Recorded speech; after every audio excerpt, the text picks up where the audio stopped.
السلام علیکم ورحمۃ اللہ وبرکاتہ۔ الحمدللہ رب العالمین والصلاة والسلام علی رسولہ الکریم، اما بعد۔ عن ابی ہریرہ رضی اللہ عنہ قال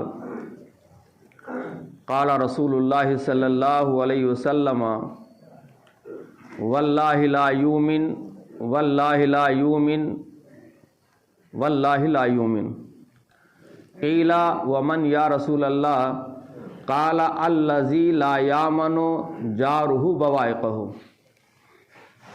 قابل احترام علماء کرام، بزرگوں، دینی ملی بھائیوں، جملہ مسلیان حضرات، میں نے آپ کے سامنے صحیح بخاری کی ایک حدیث پیش کی ہے۔ پیارے نبی صلی اللہ علیہ وسلم نے ارشاد فرمایا، 3 بار قسم کھا کے فرمایا، واللہ لا یؤمن واللہ لا یؤمن واللہ لا یؤمن۔ اللہ کی قسم وہ مومن نہیں، اللہ کی قسم وہ مومن نہیں، اللہ کی قسم وہ مومن نہیں۔ صحابہ کرام نے پوچھا کہ اللہ کے رسول وہ کون شخص ہے جو مومن نہیں؟ آپ نے فرمایا، الذی لا یامن جارہ بوائقہ، وہ مسلمان جس کی شرارتوں سے اس کا پڑوسی مطمئن نہ ہو، وہ مومن نہیں۔ اس حدیث کی روشنی میں یہ مسئلہ شریعت کا بالکل واضح ہو گیا کہ اگر ہماری ذات سے ہمارے پڑوسی کو اذیت پہنچتی ہے، ٹھیس پہنچ رہی ہے، تکلیف پہنچ رہی ہے، تو ہم اپنے آپ کو مومن کہتے رہیں، لیکن شریعت اسلامیہ کی روشنی میں ہم کامل مومن نہیں ہو سکتے ہیں۔ اللہ کے رسول نے 3 بار قسم کھائی ہے، اور اللہ کے رسول جب قسم کھا لیں تو وہ بات بالکل ٹھوس ہو جاتی ہے۔ پڑوسی کو تکلیف دینے والا کبھی بھی کامیاب اور کامل مومن نہیں ہو سکتا ہے۔ دوسری حدیث میں پیارے نبی صلی اللہ علیہ وسلم نے فرمایا، لا يدخل جنت من لا یامن جارہ بوائقہ۔ وہ شخص جنت میں داخل ہی نہیں ہوگا اول وقت میں جس کی شرارتوں سے اس کا پڑوسی مطمئن نہ ہو۔ اگر ہمارا پڑوسی ہم سے دکھی ہے، اس کا دل دکھ رہا ہے، ہماری زبان سے، ہمارے ہاتھ سے، ہمارے اعضاء سے یا ہماری فیملی سے، تو یاد رکھیے گا وہ شخص مظلوم ہے، ہم ظالم ہیں۔ ہم ظالم ہیں، وہ پڑوسی جس کو تکلیف ہو رہی ہے، وہ دکھی ہے، وہ مظلوم ہے۔ اور پیارے نبی صلی اللہ علیہ وسلم کی واضح حدیث ہے، اتق دعوت المظلوم، خبردار مظلوم کی بد دعا سے بچتے رہنا۔ اتق دعوت المظلوم، مظلوم کی بد دعا سے بچنا۔ مظلوم کی بد دعا ڈائریکٹ اللہ تعالیٰ سنتا ہے۔ اتق دعوت المظلوم فإنہ لیس بینہا وبین اللہ حجاب۔ اللہ اور اس کے بد دعا کے درمیان، اس کی صدا کے درمیان کوئی پردہ حائل نہیں ہے۔ کوئی آدمی یہ نہ سوچے کہ ہم دنیا میں کسی پڑوسی کو تکلیف دے کر کے ہم خوش رہیں گے۔ دنیا میں تو آپ مال حاصل کر سکتے ہیں اور اپنے آپ کو بہت بڑا ہم کچھ سمجھ سکتے ہیں، لیکن اللہ تعالیٰ کے ہاں دیر ہے، اندھیر نہیں ہے۔ ان بطش ربک لشدید، تمہارے رب کی پکڑ بڑی مضبوط اور ٹھوس ہے۔ جب اللہ پکڑے گا تو بچ نہیں سکتے ہو، کبھی دنیا میں بھی عذاب دے سکتا ہے، ولا عذاب الآخرت اکبر، اور آخرت کا عذاب بڑا بھیانک ہے۔ پیارے نبی صلی اللہ علیہ وسلم نے فرمایا کہ ما زال جبریل یوصینی بالجار حتی ظننت انہ سیورثہ۔ جبرائیل السلام برابر مجھے پڑوسی کی تاکید کرتے رہے، وصیت کرتے رہے پڑوسی کے بارے میں کہ خیال کرتے رہنا، خیال کرتے رہنا۔ یہاں تک اتنی وصیت کی کہ مجھے گمان ہو گیا کہ کہیں وراثت میں، جائیداد میں پڑوسی کو حصہ نہ مل جائے شریعت سے۔ اور حضرت ابو ذر غفاری رضی اللہ عنہ کو اللہ کے رسول نے خطاب کرتے ہوئے کہا تھا یا ابا ذر، اے ابو ذر غفاری، اذا طبخت مرقۃ، جب کوئی شوربہ دار چیز بناؤ گھر میں، فاکثر ماءھا، تو پانی بڑھا دیا کرو، شوربہ زیادہ کر دیا کرو، اور وتعاہد جیرانک، اور اپنے پڑوسی کی خبر گیری کر لیا کرو، اس کے یہاں بھیج دیا کرو۔ پیارے نبی کا یہ بھی فرمان ہے تحادو تحابو، آپس میں تحفے تحائف بھیجا کرو، اس سے محبت پیدا ہوگی۔ مجھے یاد آتا ہے کہ جب میں چھوٹا تھا تو ہماری والدہ، دیہاتوں میں آج بھی چل رہا ہے، کچھ بناتی تھی، 2-4 پڑوسیوں کے یہاں ضرور مجھے بھیجتی تھی، پلیٹ میں دے کر کے جاؤ فلاں کے یہاں بھیجاؤ۔ افطاری کے موقع پر 2-4 پڑوسیوں کے یہاں میں لے جاتا تھا۔ تو کیا دور تھا، کیا محبت تھی پڑوسیوں میں، آپس میں اور عورتوں میں۔ اور آج صورتحال یہ ہے کہ کہاں سے خریدا گیا، کہاں پکایا گیا، کون کون کھایا، پڑوسی کو پتہ نہیں۔ پڑوسی ہمارا کس حال میں ہے ہمیں پتہ نہیں۔ ہم تو اپنا گرم گرم ہیٹر لگا کر کے لیٹے ہوئے ہیں، ہمارا پڑوسی بیچارہ تڑپ رہا ہے، سردیوں سے کراہ رہا ہے، آنکھوں میں آنسو ہے، اس کا پرسان حل کون ہوگا۔ کتنے ہمارے پڑوسی ایسے ہیں جنہوں نے اپنے پڑوسی کا جینا دوبھر کر دیا ہے، کہیں زمین کا میٹا لے کر کے، کہیں دیوار کا میٹا لے کر کے، کہیں اور کسی اور چیز کا میٹا لے کر کے مقدمے ہو رہے ہیں، کچہریاں ہو رہی ہیں، رشتے ناطے ٹوٹے ہوئے ہیں، اور 36 کا آنکڑا ہیں۔ مسلمان ہیں، رشتے دار ہیں، سگے بھائی ہیں، چچا بھتیجے، خالہ ماموں، رشتے داری ہے، گہرے تعلقات ہیں، لیکن کمیٹر ہے میرے بھائیوں۔ اگر ہماری ذات سے، اللہ کی قسم نوٹ کر لیجئے گا، اگر ہماری ذات سے ہمارا پڑوسی کسی بھی مسلک کا ہو، اگر اس کو تکلیف دے رہے ہیں، ایک تو دین کے اعتبار سے اس کا الگ میٹر ہے، لیکن ویسے ہم اگر تکلیف دے رہے ہیں تو ہماری عبادتیں، ہمارا روزہ، ہماری نماز، ہمارے صدقات کا کیا حال ہوگا۔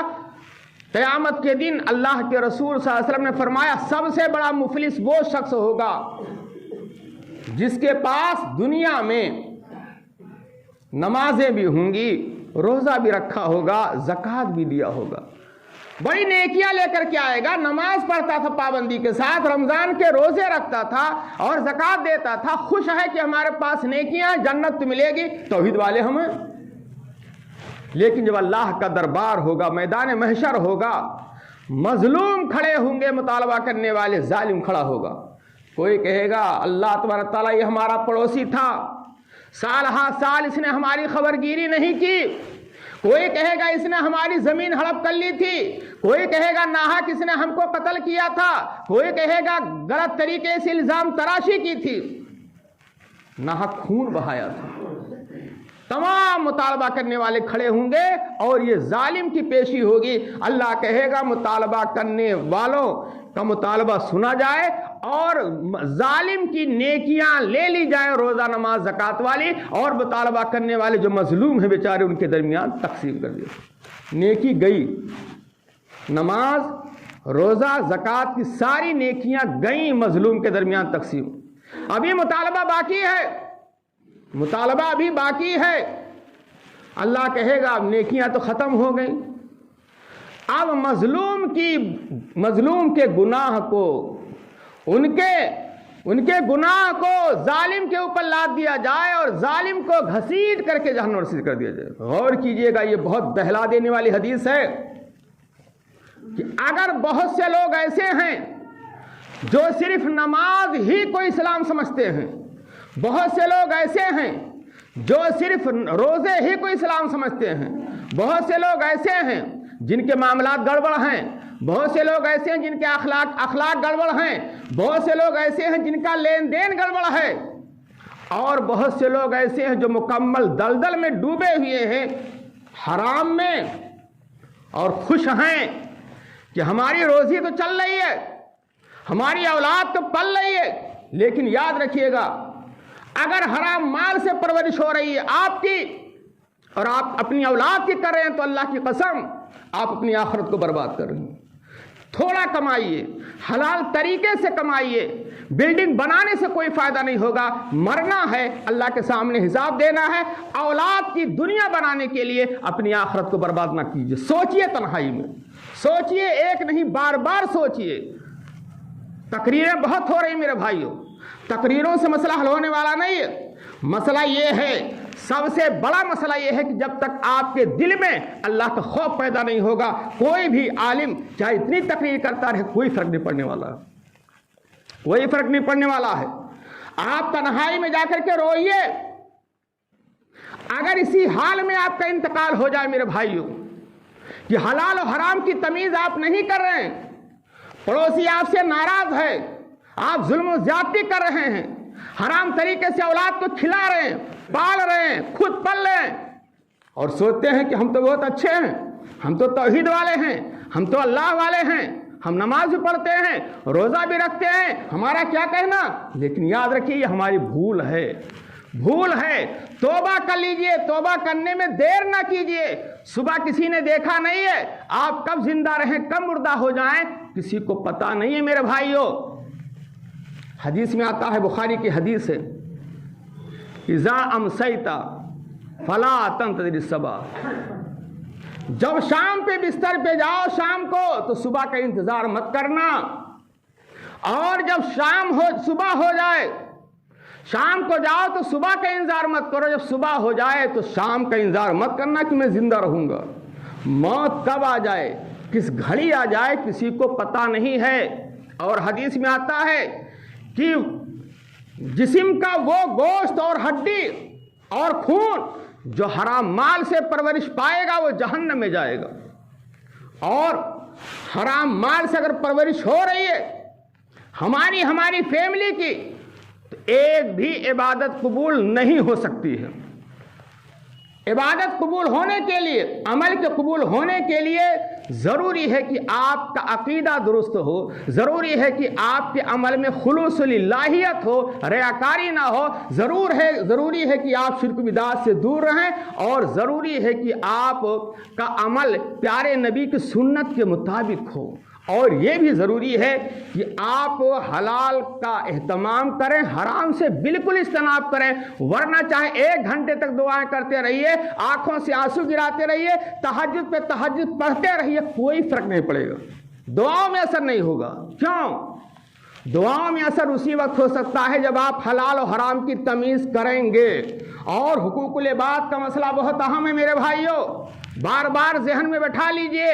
نماز میں کوتاہی ہو جائے، روزے میں کوتاہی ہو جائے، اللہ معاف کر سکتا ہے، لیکن حقوق العباد میں اگر کوتاہی کیا آپ نے، کسی رشتہ دار کا حق ہڑپ کر لیا، کسی پڑوسی کا حق ہڑپ کر لیا، یا کسی اولاد کا یا بیوی کا حق ادا نہیں کیا، یا ماں کا حق ادا نہیں کیا، تو یاد رکھیے گا حقوق العباد کا مسئلہ بہت اہم ہے۔ حتیٰ کہ حدیث میں آتا ہے کہ اگر سینگ دار جانور نے بغیر سینگ والے جانور کو بھی تکلیف دی ہے، مارا ہے سینگ سے، تو اس کا بھی قیامت کے دن بدلہ دلایا جائے گا۔ تو ہم اور آپ بچ نہیں سکتے ہیں۔ ضرورت اس بات کی ہے کہ ہم تنہائی میں رو لیں، ضرورت اس بات کی ہے کہ ہم حلال و حرام کی تمیز کے لیے بیٹھ جائیں، ضرورت اس بات کی ہے کہ ہم دنیا سے زیادہ آخرت کی فکر کر لیں، ضرورت اس بات کی ہے کہ اپنی اولاد کی دنیا بنانے کے لیے اپنی آخرت کو برباد نہ کریں، اپنی آخرت کو سنوارنے کی کوشش کریں، تھوڑا کھائیں، حلال طریقے سے کھائیں، اور آپ کی زبان اچھی ہونی چاہیے، آپ اپنی ذات سے پڑوسی کو، کسی مسلمان بھائی کو، کسی بھی رشتہ دار کو تکلیف نہ دیں۔ اللہ رب العالمین سے دعا کرتا ہوں کہ پروردگار ہم لوگوں کو حقوق اللہ، حقوق العباد دونوں کا بھرپور خیال کرنے کی توفیق دے۔ اللہ رب العالمین ہمیں اپنے پڑوسیوں، چاہے رشتہ دار ہوں، چاہے غیر رشتہ دار ہوں، چاہے قریب کے ہوں، غیر قریب کے ہوں، پڑوسیوں کے ساتھ اچھا برتاؤ کرنے کی توفیق دے۔ اللہ رب العالمین ہمیں